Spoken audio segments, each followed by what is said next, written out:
Alright, welcome to Organic Chemistry, the Chapter 4. Okay, so we are 1 week ahead of the schedule, and for this week, this week and next week, right, we're going to talk about organic reactions and mechanism. Okay, alright. Okay, so this chapter is called the Introduction to Organic Reactions and Mechanisms. The objectives are able to recognize key feature of a potential energy diagram. This potential energy diagram is very useful, alright. Actually, it applies to a lot of stuff here, including when you are trying to determine the stability of emulsions, you will use this potential energy diagram as well, okay. Recognize the importance of reaction mechanisms. Write the alkane combustion reactions, okay, very important, okay, because this will in exam questions. Write equation for addition reactions of alkenes and alkynes. Able to use the Markov-Nikod's rule to predict the major product of certain reactions, okay. Okay, so let's go one by one. So let's talk about reaction mechanisms. So this is what we call a potential energy diagram, okay. It's actually used to show the changes in the energy that occur in going from a reactant to products. Reactant is actually the items, okay, for reacting, okay. Once reacted, they will produce product, okay. That's what we call reactants to products, okay. Usually when you want to create through the chemical reactions, okay, to form a product, you will need what we call reactants, okay. When you talk about reactants, it can be one reactant, okay, it can be two reactants, okay, that together they form a product, okay. So these potential energy diagrams, okay, over here they got the y-axis and the x-axis, okay. The y-axis is what we call the potential energy. Okay, potential energy is the energy it has, okay, the energy in a certain molecule or the ionic compounds, okay, the energy it contains in the molecule or the ionic compounds, yeah. And this reaction coordinations, right, shows one direction. For us, okay, it's always from the left to the right, okay. From the left side here is always the reactants, okay. So here is the reactants, okay, to form products. So it will go from the left to right, okay, product or products, okay, reactants. So reactants to products. So it go from this direction to this direction. The potential energy, okay, is the energy is inside of the reactant, okay, is it high or low, and the product, is it high and low, okay. Later I will show more, yeah. Okay, so y and the x-axis, yeah, very important for you to know which is which, okay. So what we have here, right, you can see, okay, the potential energy is the energy it has, okay. Here is the reactants, here is the product, okay. So from reactant to product, you can see from there, the reactant has a higher energy compared to the products, yeah. Products, you see, is a lower energy. Higher energy, lower energy, okay. So what this energy diagram tells you is that the reactants has higher energy compared to the products, alright, which means that when they were having a chemical reactions, okay, to produce from A and B into C and D, they have a loss, okay, loss of energy, okay. When it's a loss of energy, we call it as a exothermic. Exhaust is like exhaust like that, it came out, okay. Endor is when you go in, okay. Endor is when this and then higher, okay. This is endor, this is exhaust, alright. So again, yeah, reactants have the energy here. If the product has a lower energy compared to the reactants, which means that they lost, okay, they lost energy, okay, they lost energy. If it's the other way around, they actually gain energy. So when they gain, it's called endothermic. When they lost, it's called exothermic. Okay, always remember exhaust is exhaust like that. Okay, come out from the exhaust. Okay. So from here, usually when they lost, exothermic, they lost the energy. Usually is they give out heat. Okay, they give out heat.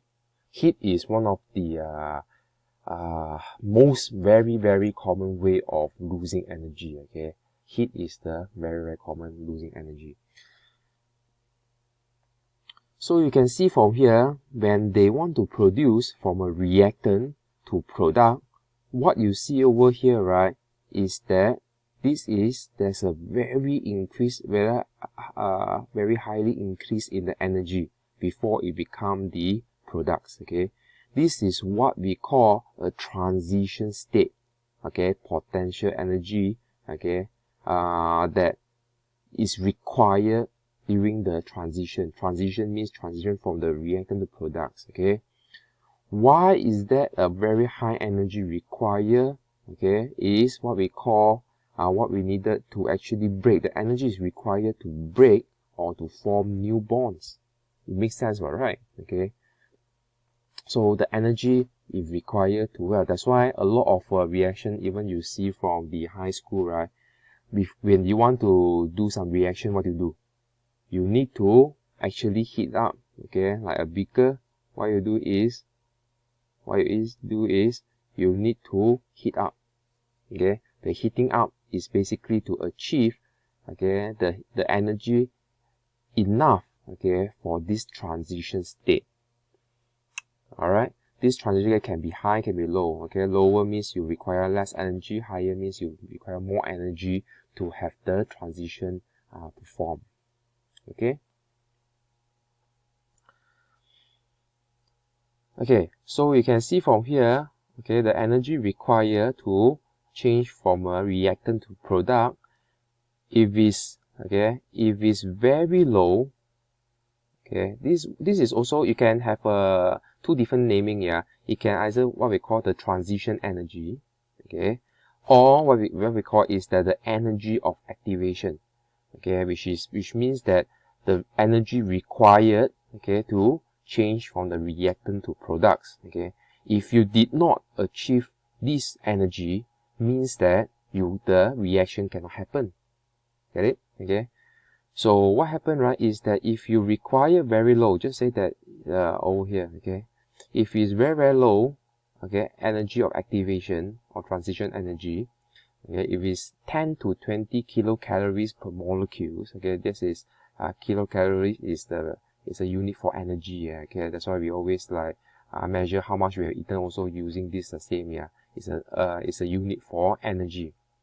If it's only 10 to 20 kilocalorie moles, this is considered very low. It can actually proceed rapidly at room temperature, which means that you do not need to heat up. Okay, the room temperature is more or less enable the reaction to happen. Okay, when we talk about the room temperature, in general we are talking about 24 degrees Celsius, around there, 24-25 degrees Celsius. That is what we call room temperature. Okay, if the temperature in your room, okay, is 15 degrees Celsius, that is not called room temperature. Okay, if your room is 15 degrees Celsius, okay, if you require 10 to 20 kilocalorie per mole, the reaction won't happen because they require at least 24 degrees Celsius to have the transition from a reactant to product. If the activation energy is more than 20 kilocalories per mole, okay, then you require heating so that you can achieve that amount of energy required. Okay, when you achieve that amount to actually transit from reactant to product. Okay, again, why you require that much of energy, it depending on what are the reactants. Okay, when the energy required, what is it for? It's for breaking and forming new bonds. Sometimes, right, you can have more than one steps here. Instead of just one peak, you can have two peaks. Okay, which means that it changed from one and then up. Okay, it's the same concept. So how do a chemist actually develop a reaction mechanism? It's actually by trial and error. Okay, they usually, what they have, right, is that they will come out with experiment observations, okay, of the chemical of a particular chemical reactions. Then after that they will combine the experience, okay, because they have done a lot, so they will combine the experience, the intuitions, to propose several steps of mechanisms. Then once they have that, they will test it, okay, they do the experiment, okay. If they tested and concluded, they will establish the mechanisms, yeah, which is what we have already studying now, okay.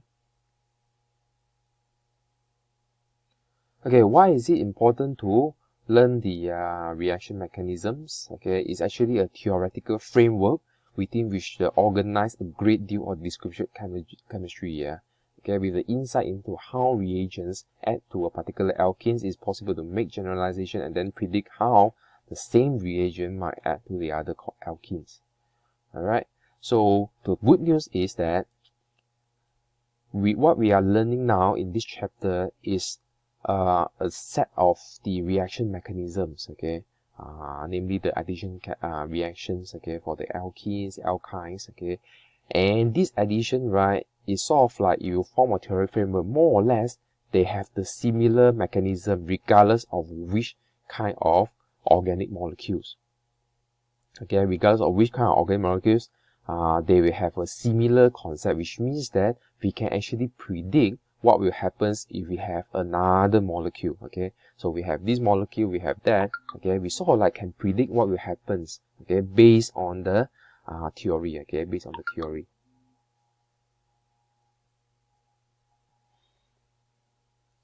Okay, let's talk about the alkenes first. Yeah. Alright, alkenes. Okay, reaction of alkenes.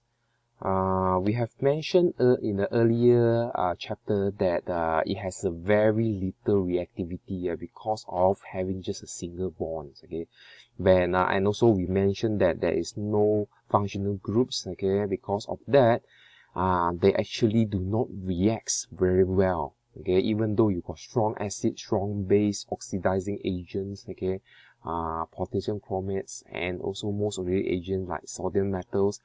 More or less the alkanes, okay, they won't react. Yeah, they won't react.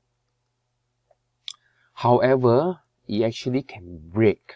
Okay, the single bond can break in the presence of oxygens. Okay, then it will generate what we call the heat. Okay, they will generate a sort of energy in the terms of heat and power. Okay, that's why a lot of us here, we are using the alkanes as a burning fuel. Yeah. So what you see over here, right, is basically the reaction mechanism of oxidation reactions of the methane. Okay, so which means what one would say, right, is that in the presence of oxygen, okay, the methane, okay, they will produce water. Okay, the most important is when they break down. Okay, what happens is that when they break into carbon dioxide and water, you can see that they actually generate a lot of heat. Okay, how you know that it's generate a heat is by this negative here. Okay, this negative means that it's releasing the heat. So you can see that here got one carbon, it can generate quite a fair amount of energy. When you got three, okay, when you got three carbon, we think you got an additional two. Okay, the single bond, what happens is that it generates even more energy. Okay, so in conclusion here is that the more bonds you have, okay, the more bonds are being broken in the presence of oxygen, the more energy it will produce. Okay, so do make sure that you know how to write the equation over here plus the balancing. Yeah, plus the balancing. You can see over here, balancing means comparing the left and the right side. The left side got carbon, one carbon. Here got one carbon. Okay, so one carbon, one carbon. On the left side got how many hydrogen? Got 4 hydrogens. Over here 2.2, that's 4 hydrogen as well. Oxygen 2 is 4. Over here you can see 2 here. So altogether there are 4 oxygens. So this is what we call balance equation. Okay. Okay, the next one is the alkene. Alkene is slightly more complicated because of the double bond. Okay, whenever you see there's a double bond, okay, there is what we call the addition reactions. Okay, so which means that you can add atoms or the elements into the double bonds, because what happened is that because of the double bond, we can break the double bond and add in two bonds over here, okay, and add the elements. Okay, so what you see over here, right, is that the addition of this double bond, you see, when you break the double bond in the single bond, you are able to add the A, okay, to form another molecule. Yeah, okay, so you can see over here, the react, they add into that molecule. That is what we call addition reaction. This happens when there is a double bond, there's a triple bond, and so forth. Okay, so the reaction mechanism that we're going to talk about got four of them. Okay, we got there are four of them, right? Is all of them are called addition reactions. Yeah, the only difference is that what is being added into it. Okay, being added into it. Okay, so the first one is what we call, okay, don't worry about this one first. Okay, don't worry about this one first. This is the general the naming, right, is what we call this. Okay, halogenation. This is what we call halogenation. Okay, adding of halogen. Okay, adding of halogen into the molecule. Hydrohalogenation, you are adding a halogen and a hydrogen into the molecule. Hydration is when you add water into the molecule. And then here the hydrogenation is when you add hydrogen into the molecule. Okay, come back to here. Why is it called bromination, hydrobromination? Is because of this, because in this example we are adding bromine into it. Okay, that's why it's at the end the reaction is called bromination. Okay, all right. When you add the hydrobromine, okay, then what happens is we call it hydrobromination. Okay, because of the example using here. Okay, in general term, we don't call it bromination, we call it halogenation. Okay, which is the adding of what we call halogen. Okay, halogen, you got four different types here. Okay, which we're going to discuss in the next one. Halogen got four types. One is bromine, fluorine, and chlorine. These four is what we call halogen. So if you add any of these into the double bond, we call it halogenation. Okay, so in examples to use bromine, so it's called brominations. So you can see that in when you add two bromines, you write this. Okay, bromine Br2, you after the reaction you write there Br, so forth. Yeah, okay, to make it easier for you to see, okay, please write it over here. Okay, let's give you this example. Hydrogen. When you add into it, you break this double bond, you add another two more bonds, become a bromine here. Okay, at first it doesn't have this, then it got double bond, correct or not? Once you break the double bond, you add this bromine to the one side each. Okay, the resulting product is what we call haloalkane. Okay, so you have reduced the double bond to single bond, so now you can call it as a alkane. Okay, so this one you can see using an experiment as well. When you add bromine solution into a alkene, okay, unsaturated hydrocarbons, like for example alkene. Alkene is what we call unsaturated. We have mentioned in the previous chapter. Unsaturated means that you can add more into it. Okay, in terms in this case, right, it's a double bond, the presence of double bond. Yeah. So the bromine itself, right, is reddish brown color. Okay, when you add into a 1-hexene, okay, you can see double bond here, 1-hexene. They kept adding and adding. Supposedly it should be brown color, but it's become colorless. Okay, the reason is because when you add, okay, so this is brown color, okay, reddish brown color, when they are connected together. But once they add to it, what happened? They no longer join together. That's why this is colorless, no color. Okay, that is colorless. Alright, so they add and add, you'll be colorless. But until one point when they no longer can add into the double bond. Okay, when Okay, so what happens is that when you add until this no longer available, what happens is that you add only pure bromine. So what happens to the solution? The solution will start to change into reddish brown, yeah, because of the presence of the Br2. Okay.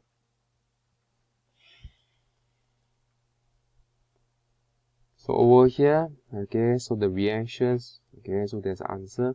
The reaction is what? So you can see the bromine is a bromination. This is called bromination because it's Br2.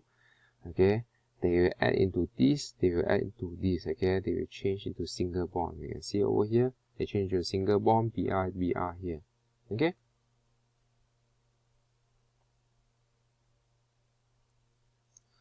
Hydrohalogenation is when there is a hydrogen, okay, with the halogen. Yeah, when the hydrogen with the halogen, this is what happened. Okay, so now you have this. Okay, this is hydrogen. When that is, you add one hydrogen into this, one chlorine into this. Yeah, so you can see from here.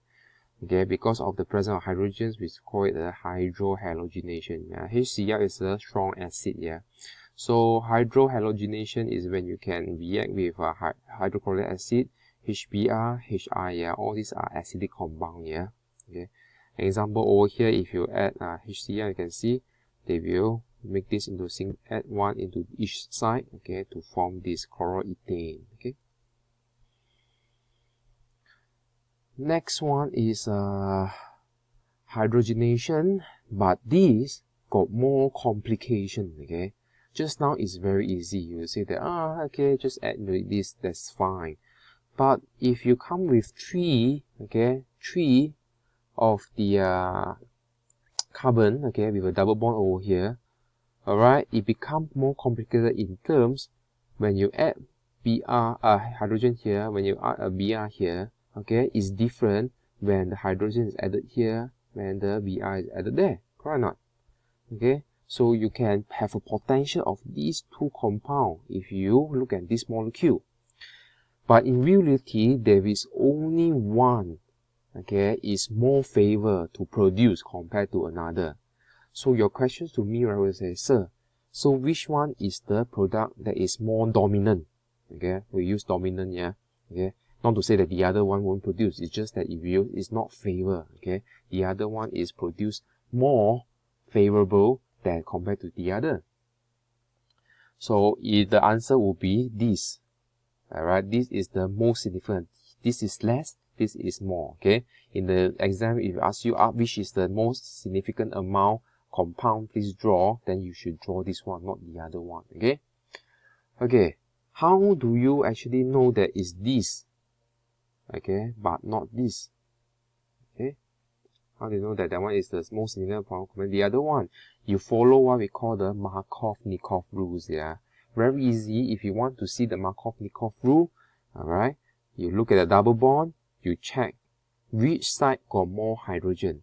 The side with more hydrogen will have the hydrogen added to it. The other one will have the bromine to it. Okay, clear?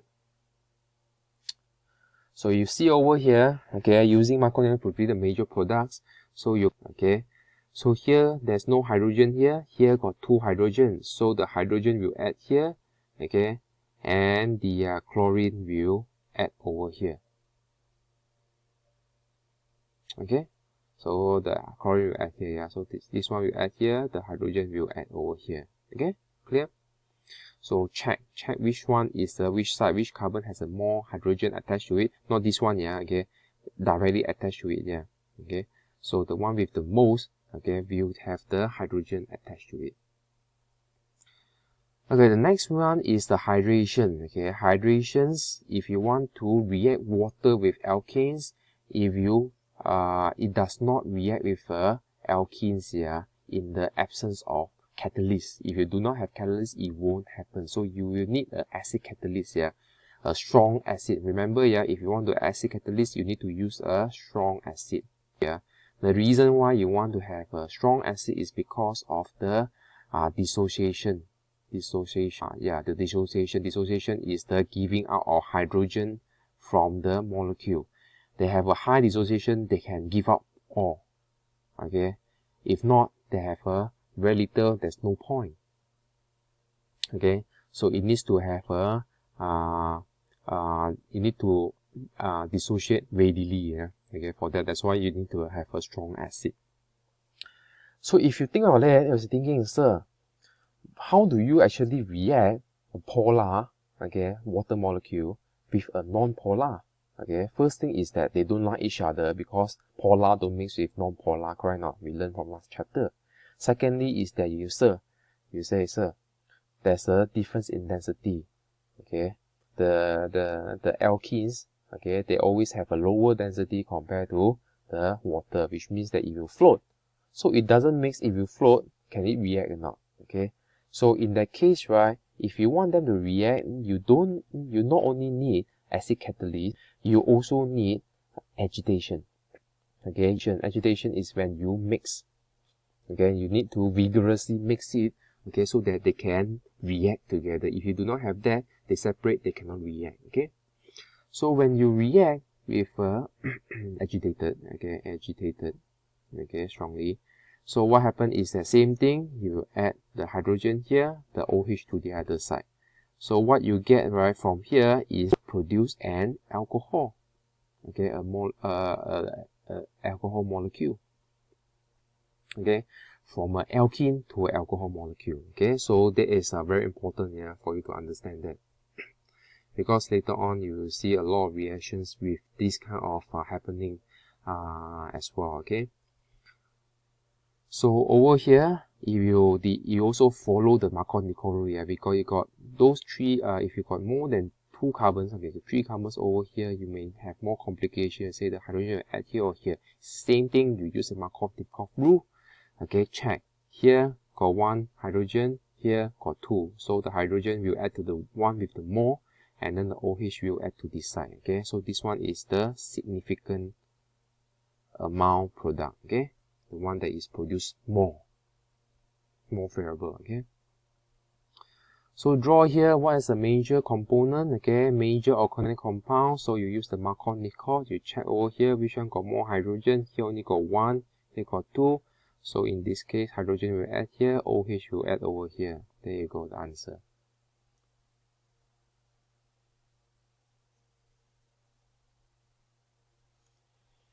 Okay, the next one is the hydrogenation. Okay, hydrogenation is the addition of hydrogen into it.